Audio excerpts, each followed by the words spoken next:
எல்லோருக்கும் வணக்கம். ஷேர் மார்க்கெட்ல இன்னைக்கு ஒரு முக்கியமான விஷயம் பார்க்க போறோம். அதுக்கு முன்னாடி மார்க்கெட் பாட்டு வந்துரும். மார்க்கெட் இன்னைக்கு ஒரு 90 பாயிண்ட் கீழே இறங்கி அவனுடைய திருவிளையாடலை காமிச்சிட்டு இருக்கான். எங்க நின்று விளையாண்டுக்கிட்டு இருக்கான் பாருங்க. உச்சத்துல வந்து நின்னுக்கிட்டு மேல போறதா கீழே போறாரு விளையாண்டுக்கிட்டு இருக்கான்.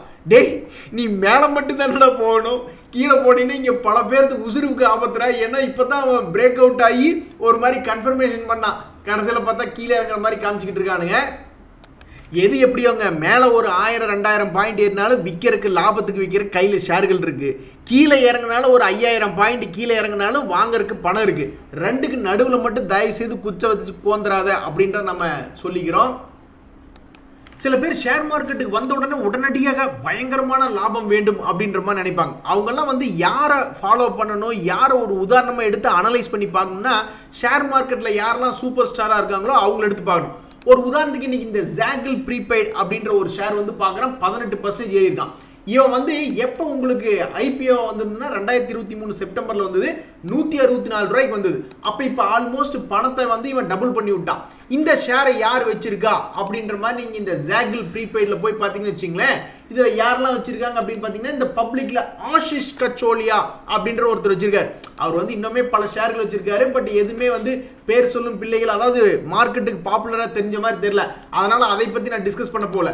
பட் இந்த ஆஷிஷ் கச்சோலியா போன்ற மனிதர்கள் எடுக்கக்கூடிய ஷேர்கள் வந்து டபுள் ஆகுதுன்னா அப்போ அதில் முக்கியமான காரணி என்ன அப்படின்னா ஒன்றும் பெரிய பிரமாதம்லாம் இல்லைங்க.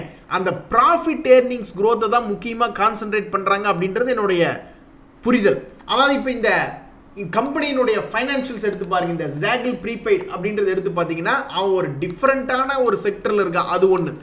ரெண்டாவது வந்து அவனுடைய குவார்டர்லி ரிப்போர்ட்ஸ் எடுத்து பார்க்கும்போது 6 கோடி 8 கோடின்னு பண்ணிக்கிட்டு இருக்கான். ஆனால் நீங்கள் கலெக்டிவாக வருஷ கணக்கில் பார்க்கும்பொழுது முதல்ல 4 கோடிக்கு ஆரம்பித்த லாபம் 19, 42, 23, 32ன்னு ஒரு மாதிரி ப்ராஃபிட் கொஞ்சம் மேல் நோக்கி போகிற மாதிரி இருக்கு இல்லையா? இதை தான் அவங்க மெயினாக பார்க்குற மாதிரி என் கண்ணுக்கு தெரியுது.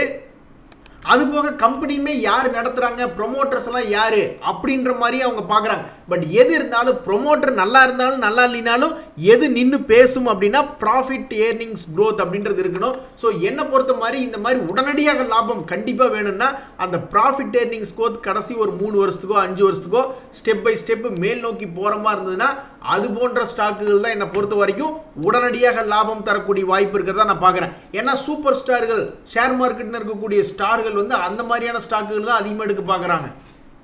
நண்பர்கள், இந்த விஐபி இண்டஸ்ட்ரீஸ்னு ஒரு ஷேர் ஒன்று பார்த்துக்கிட்டு இருந்தேன். அவன் வந்து சமீபத்தில் கொஞ்சோண்டு சப்போர்ட் எடுத்து மேல் நோக்கி போகிற மாதிரி தான் காமிச்சிக்கிட்டு இருக்கான். ஒருவேளை இந்த ஷேர் நம்ம அடுத்த 6 மாதம் கழிச்சு பார்க்கும்போது ஒரு 100-200 ரூபா மேலே ஏறி ஒரு 700 ரூபா பக்கத்தில் வந்ததுன்னா உண்மையிலேயே இவன் ஒரு விஐபின்னு சொல்லி பாராட்டி பட்டம் கொடுக்கலாம்.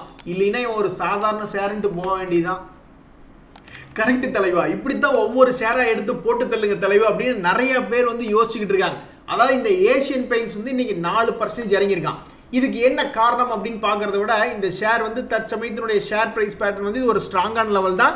ஆனால் இங்கிருந்து கீழே இறங்குறான். இந்த சமயத்தில் வந்து என்ன சொல்றாங்க அப்படின்னா சிஎல்எஸ்ஏ அப்படின்ற ஃபாரின் புரோக்கரேஜ் வந்து இந்த மாதிரி கிரேசிம் போன்ற கம்பெனி எல்லாம் உள்ள வர்றாங்க, காம்படிஷன் இன்க்ரீஸ் ஆகுது, அதனால இது வந்து கீழே 2425 வரைக்கும் போகலாம் அப்படின்ற மாதிரி யோசிக்கிறாங்க. இங்கேருந்து ஒரு 400 ரூபா தான் கீழே, பெருசாக இறங்கல.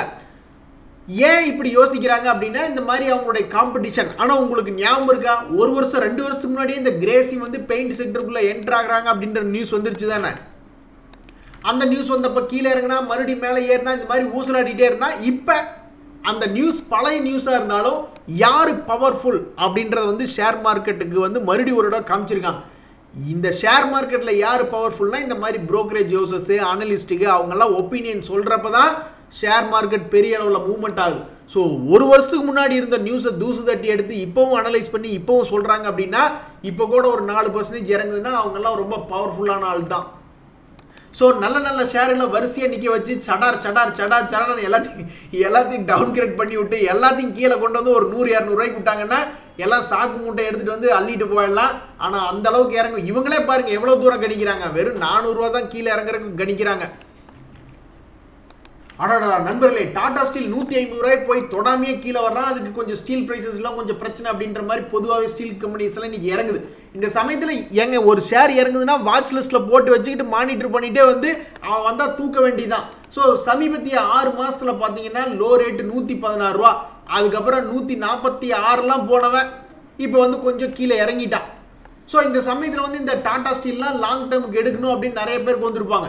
130, 120, 110, எனக்கெல்லாம் 100 ரூபா வந்ததுன்னா சந்தோஷம் தான். ஏன்னா லாங் டேர்முக்கு இந்த தடவை 100 ரூபா வந்துச்சுன்னா ஒரு 1 லட்ச ரூபாய்க்கு வாங்கிட்டு விட்டுறலான்னு தான் நான் பார்க்குறேன் டாடா ஸ்டீலில். ஆனால் உங்களுக்கு ஞாபகம் இருக்கா, என்னைக்காவது ஒரு நாள் இவன் 150 ரூபாய் 200 ரூபாயெல்லாம் வரக்கூடிய ஆள் தான் அப்படின்ற மாதிரி நான் பேசிக்கிட்டு இருந்தேன்.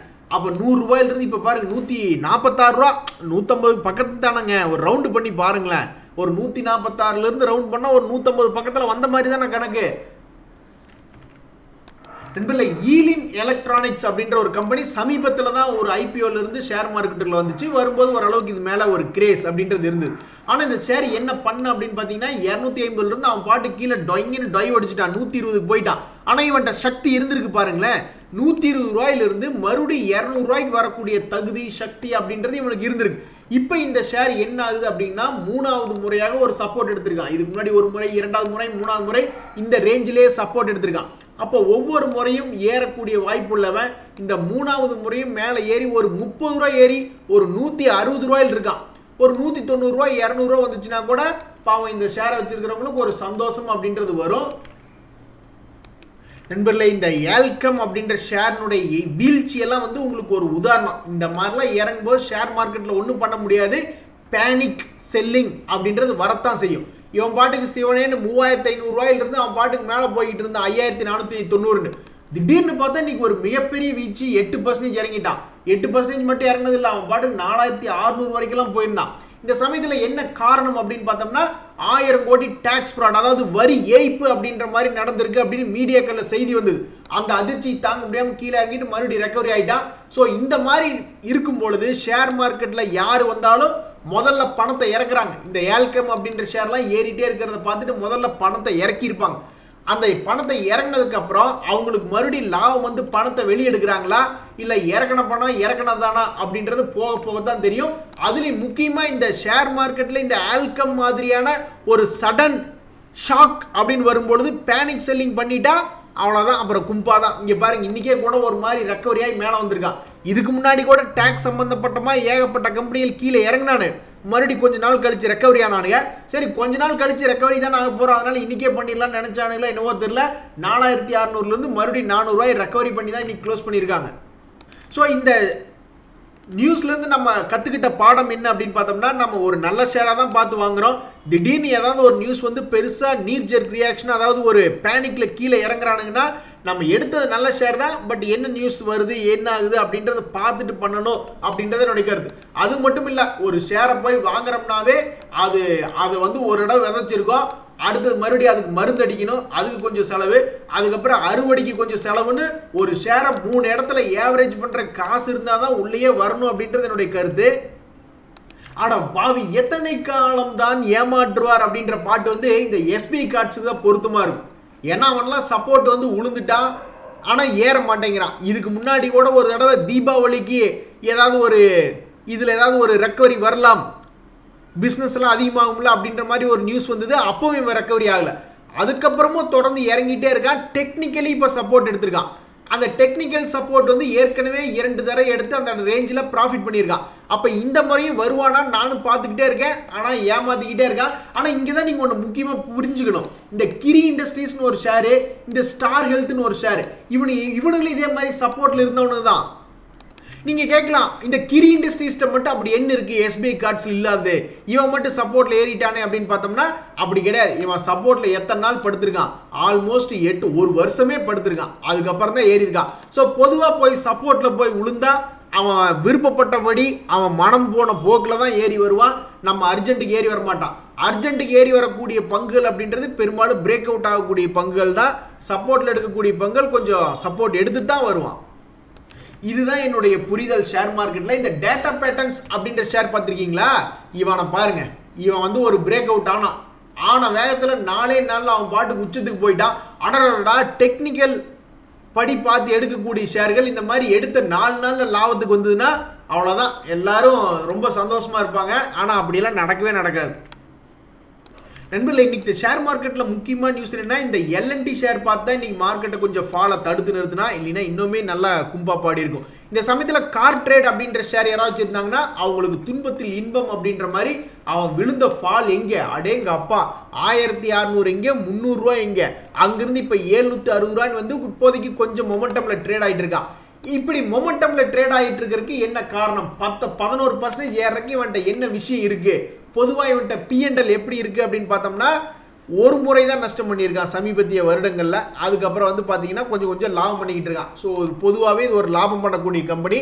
ஆனால் பாவி டிசம்பர் குவார்டர்லி ரிசல்ட்ல 24 கோடி கும்பா அப்படின்ற பேர் தான் கணக்கு எழுதியிருக்கானுங்க. சரி பரவாயில்ல, ஷேர் மார்க்கெட் வந்து இந்த கம்பெனியினுடைய ரிசல்ட்டை ஏற்றுக்கிடுச்சு போல, அதனால துன்பத்தில் இன்பம் அப்படின்னு சொல்லிட்டு அந்த ஷேர் பிடிச்சி இன்னைக்கு ஏற்றி விட்டாங்க. ஸோ இவனுடைய பேட்டர்ன் தொடர்ந்து மேல் நோக்கி ஏறி அவன் பழசு 1000 ரூபா வரட்டும் பாவம். நண்பர்களே, இந்த ஹட்சன் அக்ரோ அப்படின்ற ஷேரை வந்து நம்ம சில நாட்களுக்கு முன்னாடி பார்த்தோம். என்னடா மேலேயே வரமாட்டேன்றானே, தூங்கிட்டு இருக்கானே அப்படின்ற மாதிரி அப்போ பார்த்தோம். இன்னைக்கு அதே நோக்கத்தில் தான் பார்க்குறோம். ஆட பாவி, ஆல்மோஸ்ட் 3 மாசம் ஆயிடுச்சேடா, நீ மேல் நோக்கி வரக்கூடிய வாய்ப்பு உனக்கு இருக்கு, ஆனாலும் வரமாட்டேங்கிறியடா அப்படின்ற மாதிரி முதலீட்டாளர்களை புலம் கூட்டு கொண்டு இருக்கக்கூடிய ஷேர் தான் இந்த ஹட்சன் அக்ரோ. இனிமேலாவது கொஞ்சோண்டு தொடர்ந்து மேல் நோக்கி ஏற வந்து அவனுடைய பழைய கை வந்தால் போதும். ஒரு 1400 1500 வந்துச்சுன்னா கூட ரொம்ப சந்தோஷமா இருக்கும். ஸோ என்னை பொறுத்த வரைக்கும் இந்த ஹட்சன் அக்ரோ அப்படின்ற ஷேர் வந்து ஒரு பிரேக் அவுட் அப்படின்றது ஆயிருக்கான். ஆனாலும் ஏமாத்திக்கிட்டு இருக்கான். எவ்வளவு நாள் ஏமாத்த போறான்னு தெரியல.